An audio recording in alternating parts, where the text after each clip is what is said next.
Ya lo hace. Pierna derecha, directo al arco. ¡Golazo! ¡Golazo!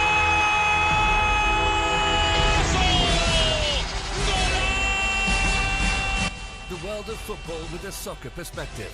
This is Soccer Today with Duane, Rollins and Kevin Laramee, live on the Sports Podcasting Network. And good day, good night. Welcome to 2018 and welcome to Soccer Today with myself, Kevin Laramee. Duane's on assignment this morning, but joining me to talk about the NASL and a few different topics in the world of Division 2 in 2018, we have Steven Sandor on the line to talk about FC Edmonton in 2017 and the future of Division 2 in 2018. Steven, good morning. Good morning. 2017 was a difficult time in Edmonton for soccer. We all know where the year finished with the announcement of the folding of FC Edmonton.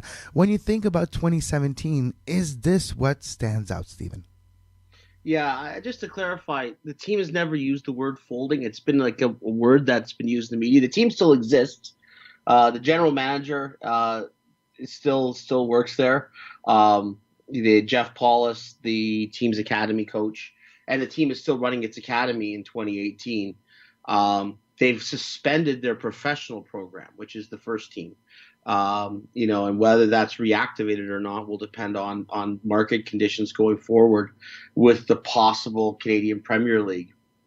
So that's sort of where things stand. And Edmonton is very much going to the Canadian Premier League meetings. The owner's Tom Fath is attending those meetings, but he hasn't committed publicly to the CanPL, saying that, there's a lot of market factors that are pretty unique to Edmonton that he's got to overcome, that he saw during their time in the NASL, that the market's got to show it's a lot better and more sustainable before he decides to make the plunge again on the professional side. But the academy is still going. They still have some presence. The team still exists in that sense. So going forward in 2018, but yeah, it was a very difficult year in 2017. It's going to be a darker year in 2018. I think as a whole for Canadian soccer, and I go right to the top, I think Toronto FC's win papers over a lot of the cracks that started showing this year. And I think for people who, I think that Toronto FC was a wonderful distraction for a lot of people, but they've really fooled maybe some people to thinking the game is very healthy in Canada, when arguably it hasn't been this sick for a long time. And, hopefully, in 2019 with the Canadian Premier League, we see some kind of renewal. But right now we're in outside of one market in Canada, we're in a very dark place in Canadian soccer. Yeah, I have to agree with you, Stephen. If you're looking at Montreal and Vancouver, I feel those two markets are very familiar. If you're looking at the fan response to the teams, where when the team is playing well and it is in good position either in the league or in a other competition like the CONCACAF Champions League, if you remember with the Impact in 2015, there is a possibility of putting 60,000 people in those stands. But on a day-to-day basis, it's difficult to get those 20,000, even though we've seen with Montreal. Same for Vancouver. Toronto is on another scale, and the success of Toronto have hidden, like you mentioned, certain shortcomings of the soccer world in different markets. I'll touch on WFC2 and FC Montreal a little later when we talk about Division 2.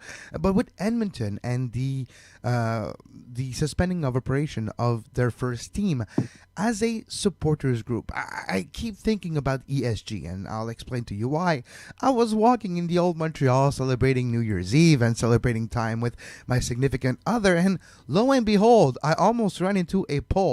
And on that pole, when I was walking, Stephen, there was a big sticker of the Edmonton Supporters Group, established 2010. And it got me nostalgic for a second. I felt bad for the supporters.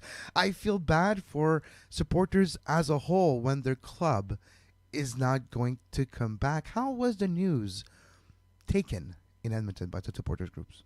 I think there was a sense of an inevitability to it, that I think they knew that bad news was coming.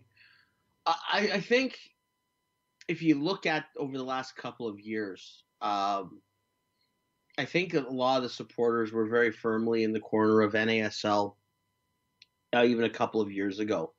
When Canadian Premier League was first discussed, there was a lot of talk that that's not for us. We'll sort of stick with what we've got, almost a very sort of MLS kind of attitude toward it. But over time, they've really warmed to it, and now have become, I think, as a group, very, very supportive of where the Canadian Premier League is going forward. Obviously, it really is the only avenue for Canadian soccer going forward outside of the three MLS teams. I think we need to face that. I think we're all seeing that this hybrid second division, lower divisions, share with the United States just hasn't worked out for Canada. I mean, the Ottawa Fury are still doing, yeoman's work trying to make it work in USL, but I think we know that by the nature of their sanctioning, in that they're on a year-to-year basis, and that's a Canadian soccer or Canada soccer decision, not necessarily a league or a team decision going forward, because that's the nature of their sanctioning.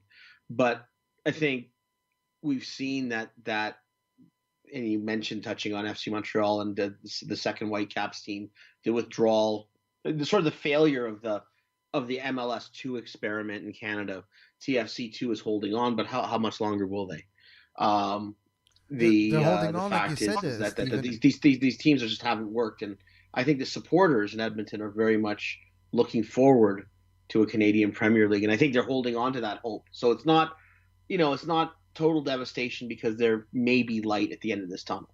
You mentioned Toronto FC2. They're surviving, yes, but the mentality behind Toronto FC2 is changing as we speak. Just with the changing of the coaching staff with Jason Bent, now including as well the move to Lamport Stadium and the different, pretty much a different role given to TFC2 of kind of creating its own fan base, kind of creating its own buzz, and success and victories will be important in that aspect, and we'll see how TFC2 does in this year's USL. It has to be different, being bottom dwellers like all USL teams in Canada has been so far over the last few years. One thing that leads me to Division 2 as well is the NASL aspect as a whole. We've talked about FC Edmonton. It's still unclear if NASL is coming back. It's still unclear in what shape or form it will have. If it does come back, which team will exist. On top of Edmonton, the other first team that stopped operation is the San Francisco Deltas, the champions of the 2017 postseason championship for the NASL. Where does it stand in your opinion? I don't want to know odds, because it's hard to put a number on it, but the way it looks right now is still kind of bleak. I don't even know how much it matters. I would say that it's fairly bleak, in the sense that for this year, going forward, I don't know really where, how much time. I mean, a lot of the players have made other plans. Players are looking for work. We've seen a number of guys who were in the NASL last year already signing with teams around the world. We've seen, I think of the players that have gone to USL. I think of the players that have gone to Europe. I think like Drew Becky, Canadian, who's in Jacksonville. He's gone off to Finland to play. Guys can't wait around, and that's the nature of it. I mean, you're making second division money. I mean, you don't have money in the bank to wait around for a few months for a decision to be made. So if NASL comes back, it comes back as an entirely different animal, because a lot of the players have just packed up and gone.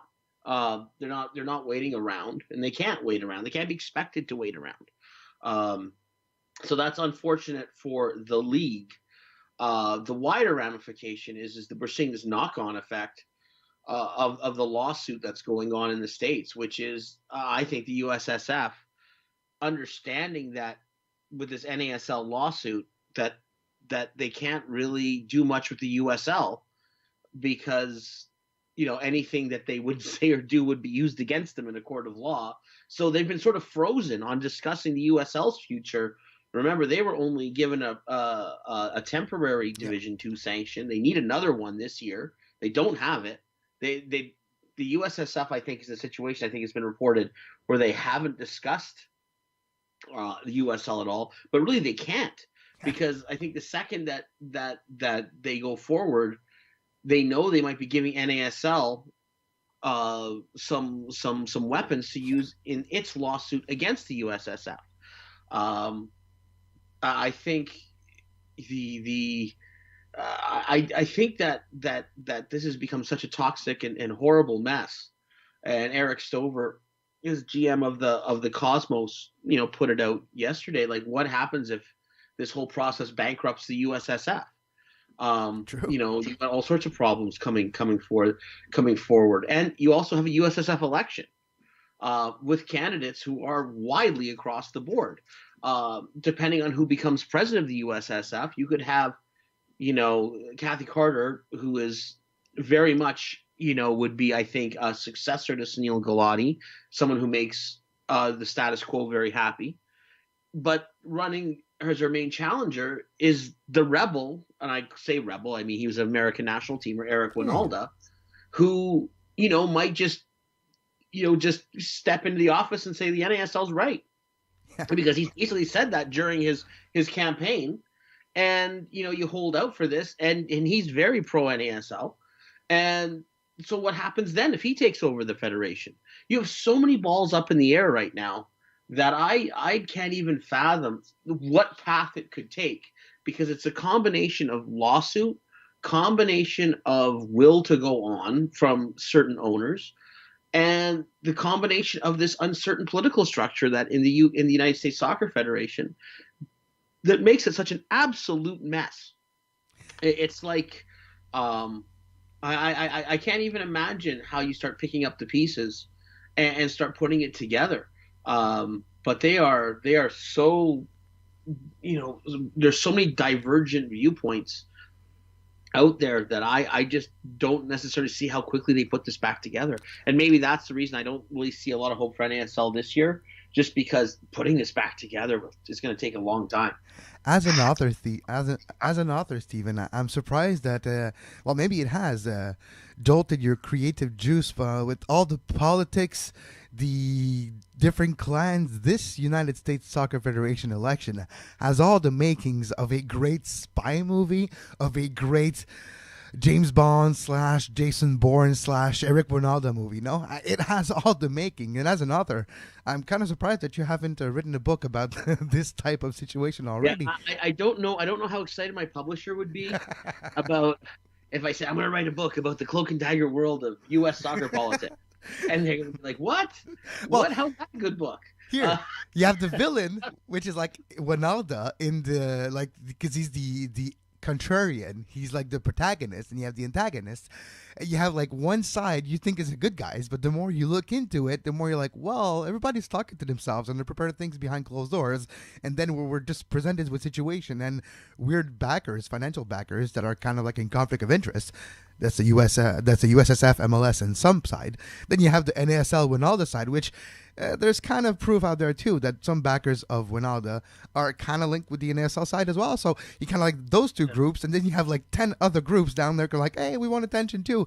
This has the making of a great TV show. Yeah, I think there's a lot of, and especially like you look at, and I mean, we're getting into the complex, messy world of the U.S. soccer politics, but even the way that the voting system is broken down in the United States, with who gets how many votes where, why doesn't women's soccer get more of a vote, considering the women's team is so powerful in the United States, and considering that you're supposed to be equal, why does the women's side not get more of a vote? Why does, it is a crazy campaign. I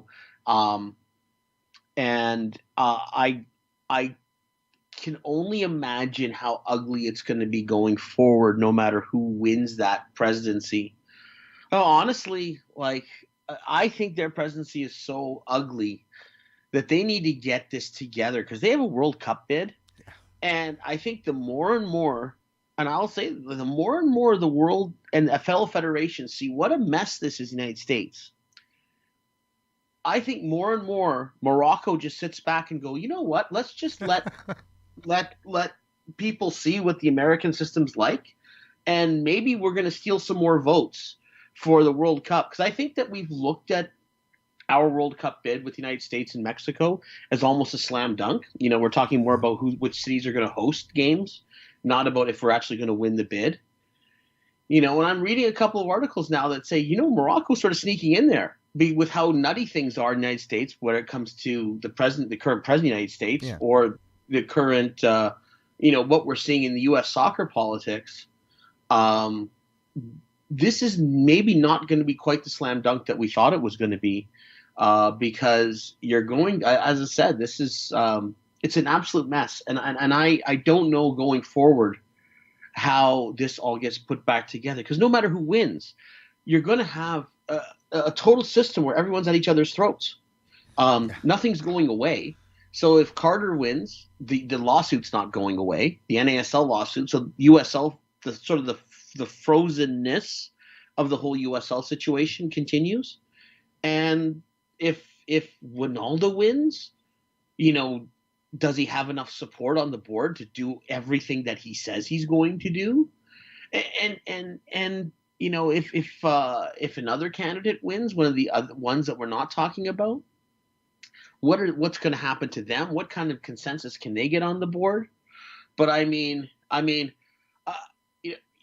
part of you kind of looks at, do you want the status quo, because it seems to be the choice of Carter, or Ronaldo, who's going to take an absolute wrecking ball to everything, and that we might be playing MLS games in January. Winter schedule. Thanks. Yeah, that would be awesome. It would not be awesome. And then the specter, and I just raised that because Eric has brought up the point, and mind you, he has said he thinks it might come from FIFA, not from him. But the question of, if Eric Ronaldo's there, is there a future for the 3 Canadian teams in MLS? That's the ugly question down the road. I don't think it's a question that comes up tomorrow, but I think that is a question that could end up being a political question that's kicked around the United States, where they're going to start asking about that depending on who might win.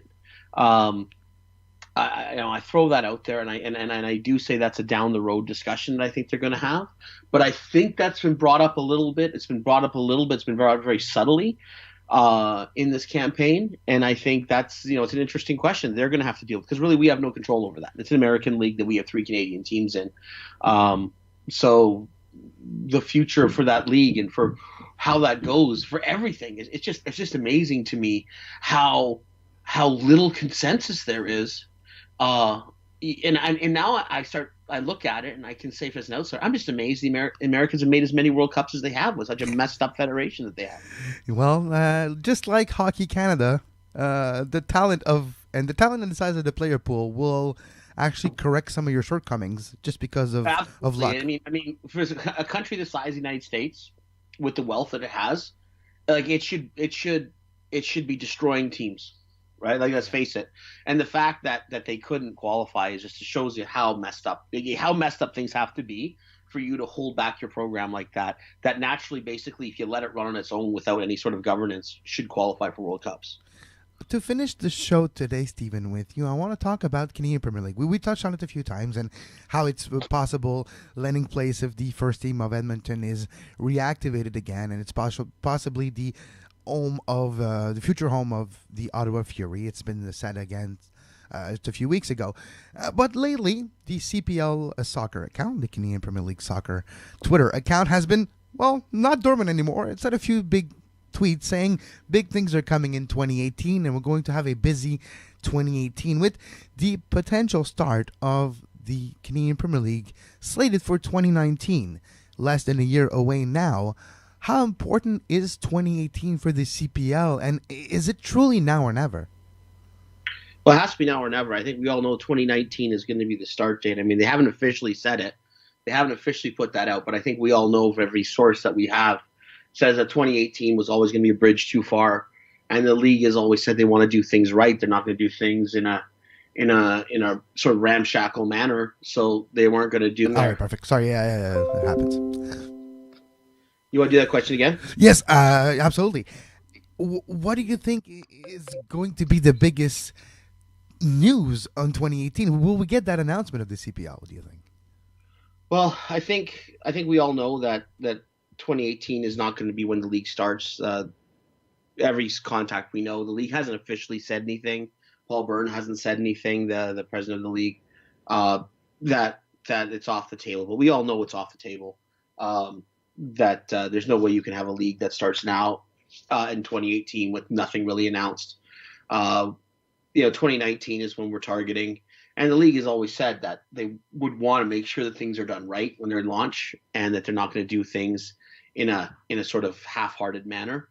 I was never a big fan of doing a half season in 2018. I think it'd be too hard to get players for a half season on a half season contract. I think it would be too hard to put a league together. It was only a half season in 2018. I think you're better off starting with a full season in 2019. But 2018, I don't expect a lot of announcements. Other there might be a couple coming out of the league early in this year, and then, I think they have to go back to the hard work of actually, getting everything together, getting their logistics done. And I don't expect to hear a lot of major announcements from the league for a while after they make these first couple. Again, I think it's going to be a situation where fans are going to be patient. There's going to be a lot of speculation.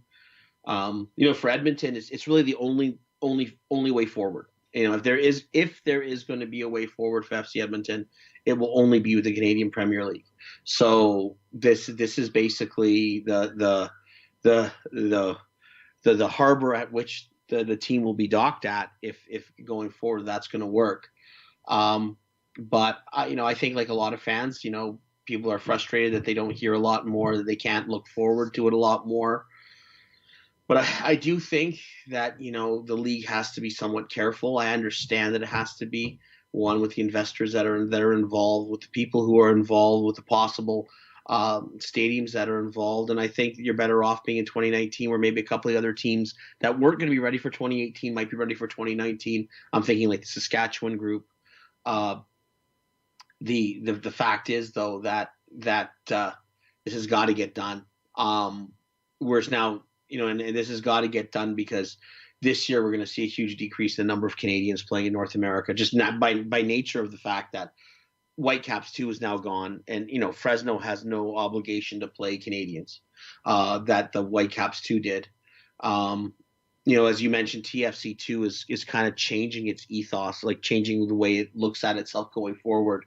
They want to be more of a competitive team, less of a developmental program, it looks like. Which, I don't know in Toronto if that's going to sell. Like, I think if you're going to go that way, move the team out of Toronto and put them somewhere else in Canada and sell them as a true, second team. I don't know if that's going to work. When you have TFC down the street, who's going to want to watch TFC 2 try to win USL when you have the MLS champions just down the road? And it's not like Toronto FC tickets are horribly unattainable. It's not like I'm just not necessarily sure going forward what the mentality is. But I think more than ever we need to find places for Canadians to play. I know a lot of them. We're going to see Unattached FC swell its ranks in 2018. Unattached FC is never going to have as good as it's ever going to have than it will in 2018. So that's why it is really important that we get this ship right. Because if we don't, I think we can start thinking about that 2022 is a bridge too far for our program. If we can't get this done by 2019, if we can't get players playing, I don't think it matters who coaches the Canadian national team. We could hire, I don't know, a hybrid monster of, we could put Pep Guardiola in charge of Canada, and he's not going to get us to a World Cup. Yeah. So if things don't change really fast in the system, and this is now time to sort of take ownership of it, and the clock is ticking on us. The clock is ticking because 2022, that window is getting really tight, and then 2026, if we host or not, if we get an automatic bid or not, the last thing you want to do is show up in 2026 and lose 3 games. And I'm already thinking that far ahead because this is the knock-on effect that this delay could have. Yeah. Of not working out. So it's really important this gets done. It's really important that we get Canadians playing and get them a professional home and a league that can grow. And the next thing is to get fans to come out to games. And that means attracting the casual sports fan. I mean, supporters groups are wonderful, but they don't end up paying the bills for teams. It's the casual fan that does. They're the large number that can come out and make or break if a team is successful or not. And in the long run, maybe that was FC Edmonton's issue. In the long run, that was the thing. They couldn't convince enough Oilers and Eskimos fans to give soccer a regular go in Edmonton. And until that changes, and that's got to be something we see in a lot of markets across Canada, that we see that these fans are treating their soccer team as one of the big entities in the city. We've seen that in the MLS cities, come around, but we haven't seen it in other cities. Not there yet in Ottawa. Definitely we're not here. They're there in Edmonton, and in other cities too. It's got to come along, and that's going to be a big challenge going forward. And we'll see what the American system holds for Canada once this. I would like to say the smoke clears after this election, but I just think the smoke's going to lead to more smoke. The smoke's going to lead to another bigger fire. Yeah, it's just going to be more problems, but we'll see where this goes. For a Canadian league, but we'll see. I think that there are candidates in that American election who are overjoyed that Canada's looking at its own league, because I think that they kind of want to be rid of us. And I think that there's some who are very concerned about it because they see the three MLS teams and that as being an important part of MLS going forward and the United bid for the World Cup and such. But it's going to be really interesting to see which candidate comes through and which part of that federation comes through. And I just think that it's really important that we have everything set up for 2019 because the cracks are just, as I said, this year is going to be a really bad year for papering over the cracks in Canadian soccer. This is going to be a tough one. This is going to be a tough year. And, Paul Burns said to me that, the branches of the tree, the branches got to fall before to promote new growth. Well, I hope that you're right, Paul, because this is it's coming soon. It's got to get done. Yeah, exactly. Stephen, I want to take a second to thank you for all those years of talking to us about Edmonton soccer. And from the bottom of my heart to you and to all the soccer fans in Edmonton, I truly wish it's only a year without soccer for you all. Yeah, well, I'm sure that everyone who's going to have me around on weekends now that I'm not working games will be like, what are you doing home? Why are you here? Holy cow. Do something around the house. or get out of the house. What are you doing here? Get out. Hobby. Get a hobby. Yeah. That'll be my Sundays. Maybe I'll just have to sit in front of games and call them off the TV. I don't know. Just to give myself amusement. I don't know. Stephen, thank you very much and have a great 2018. You too. You are listening to Soccer Today. Follow us on Twitter at SoccerTodaySPN and like our Facebook page, facebook.com/Sports Podcasting Network.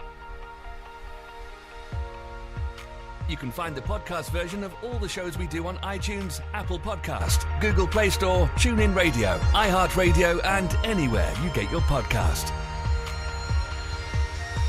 And we're back on Soccer Today. It's 2018 and Duane has joined me as well. Duane, welcome to 2018. Thanks for having me, Kevin. I'm sorry I slept through all of New Year's Eve. Just woke up right now. Is 2018 been okay so far? Is terrible. Trump still president? It's a terrible year so far. That's what I was talking about last night. It's been 2 years. It's been snowing. It's cold. It's been 2 days. What's going on? I missed 2017 already. God. So I should sleep to 2019 is what we're saying. Yeah. Well, it's kind of a big year, though, for us. And that's why I really wanted to talk to you today, even though it was difficult for the alarm clock this morning for you. But I really feel it's a big year. It's a World Cup year, which means it's an Olympic year, which means a lot of daily shows in our very short future. But it's a fun year. It's a year of World Cup in Russia. A lot of narratives will be talked about, not just on the pitch, but off the pitch. So it'll be a fun ride. Well, yeah, the World Cup is going to be amazing, and I'm sorry, our American friends, that you won't be there, but please do not let this ruin your World Cup, because the World Cup is in some ways it's better when you don't have a horse in the race, because you can just enjoy the ride, right? Less tears, there's no pressure. A lot of less tears, a lot of less heart attacks, a lot of less nerves. It's kind of just enjoy the football. Yeah, I mean, Kevin doesn't know any better, and I barely know any better. So, Hey, so that I have French there you descent, so 98 was actually kind of fun. But outside of that, yeah, I don't know what you're talking about. fair enough. And I mean, I have English heritage too. So, but it's just kind of just adopt a team and just go for the ride. It's going to be amazing that way too. But it won't quite be like the showing up at the MLS Cup final and like almost vomiting in my seat. It won't be the same, or for in Kevin's sake, it won't be like going to the CCL final and almost vomiting in the press box. So, so there you go. That beer that was thrown, like, I don't know if people know this, but in 2015 and Estadio Azteca, it was 1-0 Montreal, the 79th minute, and then America scores. And I have to say, it was one of the only time in my entire life I was actually scared for my life for a second there. Because we're told, we have time. It's the first show of the year. We have time to say this. We were told, get early down there. It's like a 15-minute walk to get from the press box at Azteca, where we were, to where the press conferences were going to be held and where the mix zone was. So we're all up there, and like we all had our laptops and like our gimmicks to record and like everything we need to do what we need to do. So we're there. I was like, oh, Montreal's winning 1-0. This is awesome. I'm gonna make sure I get there early. And then that goal. And then I turn around, and there's a wave of beer heading my way. I didn't know that, but did you know that apparently at Estadio Azteca, when your team score, you throw whatever's in your hand. If you have your baby goes away. If you had a beer, down goes the beer. Whatever is the case, I just had the chance to just duck, cover, close the laptop, and just pray. That's I don't know why. It says something about me that sounds amazing, but yeah. Unless you're that baby that was like in the row number 13 to begin with, and now it's row number 5. Like, what's going on? The baby's flying through there. Please don't throw your baby, people. The Soccer Today does not support you throwing a baby. No babies were hurt during the recording of this show. Anyway, yeah, no. So yeah, we've both been there. So what we're saying, though, is the World Cup without a horse in the race can be quite enjoyable if you just enjoy the ride. But, yeah, June, I listed the 5 things I was looking most forward to in 2018, and 2018, right, yeah. And, number 2 was June, I just said, which meant the World Cup. Number 1 actually was when, I was just watching Pro-L Twitter blow up when the U.S. presidential race doesn't go their way. But it's going to be entertaining too. But yeah, that's high up on my list for sure. I was talking to Steven earlier before the break, Duane, and we were talking about the USSF election and how it has everything a good spy novel has, right? And I was telling Steven, come on. You got to write a book about this. And you're like, well, I don't think my publisher will be happy. But yeah, the cloak and dagger of the behind the scenes of the soccer world in the United States and Canada. It's an amazing TV show. Yeah, fair. Look, Netflix might want to put it out. I just saw a trailer for a new Netflix show called The End of the Blank Blank World. And yeah, it looks pretty good. So Netflix is doing some good things. So we should have Ted's Pro-Rel Dreams or something. You call it Ted's Army. Ted's Army on Netflix. It's about the USSF election. Coming to you on Netflix in February. That's one hell of a Netflix and chill right there. But anyway, yeah. If you do the chill part, I'll be disappointed because I'm like, come on. Duane, let's look back a bit on the 12-month that we just wrapped up. It was our biggest 12-month in the history of the show here. It was the most listened we have been ever. What does stand out for you in the last year of podcasting we both did? Is there a moment? I know MLS Cup, it's easy. It's like, we just won MLS Cup. But what was your highlight of the last 12 months? Oh, my God. Well, I mean, it's hard to get past the end of MLS Cup. It was pretty damn incredible. But, Toronto won that. Are you familiar? Did you watch? Did you know that? Toronto won the MLS Cup? This is going to get old real quick. They're the champions, three in a row. Yeah, anyway. Yeah. Look, City's dominance, is that something I can say? At the game yesterday, watching that game yesterday and just going, I guess that was 2018 highlight, and just looking at that team and going, this is a team that may not lose this year. And that's pretty incredible. The world outside is frightful, to steal a Christmas song, but the soccer scene is delightful in my mind. That's 2017 in a nutshell. The world outside is frightful, but the soccer is delightful. There you go. I'll steal that. It's been a good ride. It's been a good ride. No, I agree, but what I'm really happy that we were able to do in 2017 is talk about the real issues as well. We've talked about, it's fun to talk about games, it's fun to talk about situation, but as we talked with Steven earlier, Duane, outside of Toronto, soccer in Canada was difficult in 2017. Outside of the success of Toronto FC, which pretty much are hiding the other shortcomings of cities and of clubs in Canadian soccer. If we're looking at the demise of the first team of the FC Edmonton, we talk about the folding or the move away from Vancouver of WFC2. And yes, Montreal, it was done earlier, but the end of FC Montreal continues to show ramification if you're looking at players like Max Crepeau and that generation. There's still shortcomings with the Canadian Soccer Association. We have Zambrano, we're on a better direction, we're on a better path, but we're still not qualified for important tournaments. Soccer in Canada in 2017 will not be remembered as a successful year as a whole outside of Toronto.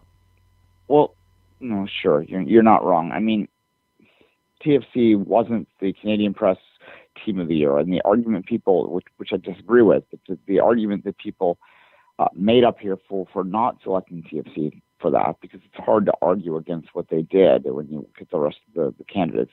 If you're not familiar, the U20 basketball team that won the World Championship was named. And the reason most people threw back at me when I was arguing for TFC in this particular debate was, well, there's very few Canadians on the team. And they're not wrong. And when you're looking at the overall state of soccer in this country, that's a problem. It's a problem that there's not enough representation at the highest levels of Canadian players to this day. There's more.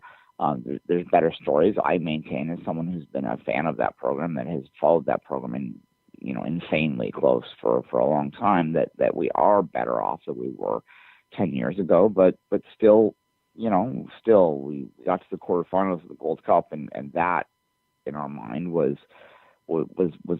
great. We were excited by that, but we need to inspire ourselves, aspire for more, and we're still here. And I think if I was going to look at 2017, pardon me, and be, I guess, throw TFC out of my mind, the most compelling, the most interesting story would be, and it's not a good story, would be the fact that the CPL still doesn't have a plan for when it's going to start. We had the announcement, and that was great.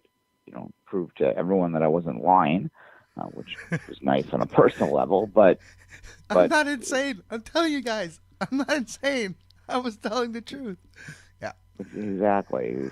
But on I want the sport to excel level, I'm worried now, and that's the problem with making the announcement before you're ready to announce details, is that now a lot of people are worried, and that to me is the biggest story of last year, is the excitement, the ride that we went through on the CanPL, is that, we went to the highest high to what is happening, and we need them to say something soon. Paul, if you're listening, please tell us something soon, because people are losing faith.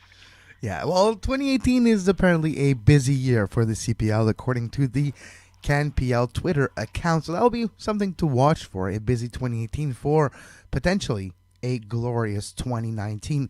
Duane, I want to take a second in your name and my name to thank all the listeners for listening to us in 2017. Like I said to you earlier last week, I'm looking at the numbers over the last few days. I always do this at the end of the year to get a grasp of what we did in 2017. In 2017, we had millions of listens, hundreds of thousands of downloads on our podcast feeds, video now with views, thousands and thousands of views on videos. We thank every one of you for your dedication and listenership. If you like what we do, we would appreciate if you take a second to let us know on social media. Say a little hello. Where are you listening from? If you're some part of the world, let us know. Say hi to us on Twitter at 24th Minute, at Kev Laramee, at Soccer Today SPN. And if you really like what we do, there's a way where you can actually say thank you and help us do more. And that's one thing we might be talking a lot more in 2018 than we did in 2017. That's patreon.com, because of our big year ahead of us. 5 Rings going to go daily during the Olympics, and ramping up for the next 6 weeks with some previews as well for your favorite sports, Winter Olympics. And we have as well the World Cup with daily shows, and we will need your help to make sure we can pull through and survive this difficult year ahead of us. And on patreon.com/sports podcasting network can be a very good way that you can show us your appreciation of the show, of our shows, and of everything we do, our social media and everything. Sports Podcasting Network on Patreon. You can give us a hand financially, and if you want to give us a hand outside than financially, talk about the show, tell your soccer friends about the show, go on iTunes, subscribe, leave a review, and give us a 5-star. Those things mean the world to us. Share the show, talk about the show. You have our permission to put this MP3 wherever you like to watch your show, because with your help, we'll make this thing even more interesting in 2018. For sure.